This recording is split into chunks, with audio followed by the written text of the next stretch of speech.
শুধু নামে নয়, আয়োজন আর মোটিফেও বড় পরিবর্তন নিয়ে হলো এবারের বর্ষবরণ আনন্দ শোভাযাত্রা। মূল প্রতিপাদ্য ছিল নববর্ষের ঐকতান, ফ্যাসিবাদের অবসান। আর আয়োজনও ছিল জুলাই আগস্ট আন্দোলন ও বিজয়ের নানা প্রতীক।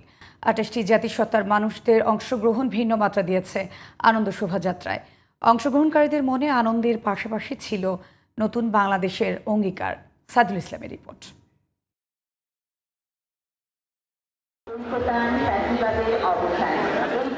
জুলাই আগস্ট আন্দোলন আর শেখ হাসিনা সরকারের পতনের পর প্রথম বাংলা বর্ষবরণ নিয়ে আগে থেকেই ছিল বাড়তি আগ্রহ।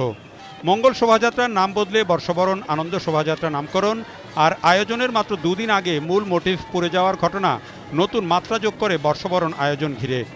এমন বাস্তবতার মধ্যেই এবারের শোভাযাত্রায় অংশ নিতে আসেন হাজারো মানুষ। পোশাক আশাকের বর্ণিলতা কিছুটা কমতি মনে হলেও ভিন্নতা ছিল মোটিফগুলোতে। মূল মোটিফটি পুড়ে গেলেও একদিনের নোটিশে নতুন করে একটি মোটিফ তৈরি করা হয়, যেখানে তুলে ধরা হয়েছে ফ্যাসিবাদের প্রতিকৃতি। ছিল ৫ আগস্ট বা ৩৬ জুলাইয়ের আলাদা প্রতীক। জুলাই আন্দোলনে মুগ্ধর পানি লাগবে পানি, সেই বাণীকেও তুলে আনা হয়েছে মোটিফের মাধ্যমে। শান্তির প্রতীক পায়রার পাখায় শোভা পায় মুসলিম, হিন্দু, বৌদ্ধ, খ্রিস্টান সহ সব ধর্মের মানুষের শান্তিপূর্ণ সহাবস্থানের চিত্র। ছিল মাছে ভাতে বাঙালির বড় অনুষঙ্গ ইলিশ মাছ, তরমুজ সহ নানা বিষয়। তবে আয়োজনে সবার দৃষ্টি কেড়েছে ২৮টি আলাদা জাতিসত্তার মানুষদের নিজস্ব সাংস্কৃতিক আবহে অংশগ্রহণের চিত্র। এত আনন্দের মাঝেও বাঙালি ভুলে যায়নি ফিলিস্তিনের মানুষদের প্রতি সংহতির কথা। সবার মনেই এক নতুন বাংলাদেশের প্রত্যাশা।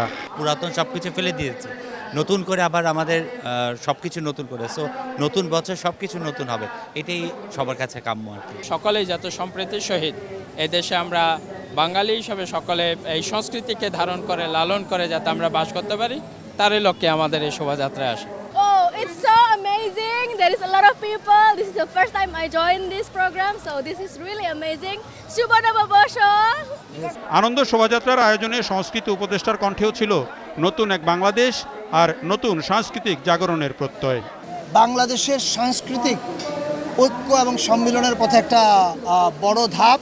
এই শোভাযাত্রা ঐতিহাসিকভাবে রাজনৈতিকভাবে ব্যবহার করা হয়েছিল। একটা নির্দিষ্ট রাজনৈতিক গ্রুপ তাদের প্রতিপক্ষকে ঘায়াল করার কাজে ব্যবহার করেছে।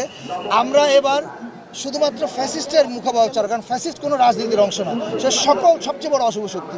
আনন্দ শোভাযাত্রাকে ঘিরে ছিল আইন শৃঙ্খলা বাহিনীর কয়েক স্তরের নিরাপত্তা। তবে গত কয়েক বছরের মতো শোভাযাত্রার ঠিক সামনে কয়েকটি বাহিনীর সদস্যদের অবস্থানের চিত্র অনেকটাই বদলে গেছে। সংস্কৃতি আর সাংস্কৃতিক চর্চা নিয়ত পরিবর্তনশীল একটা বিষয়, যেটি আমরা দেখতে পাই এই আনন্দ শোভাযাত্রা বা মঙ্গল শোভাযাত্রার মধ্যে।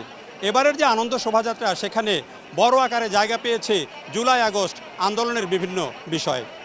তবে এই পরিবর্তনগুলো কতটা দীর্ঘস্থায়ী হবে তা নির্ভর করে মানুষের মনে সেটি কতটা জায়গা করে নিতে পারল। Saidul Islam, GTV news, Dhaka.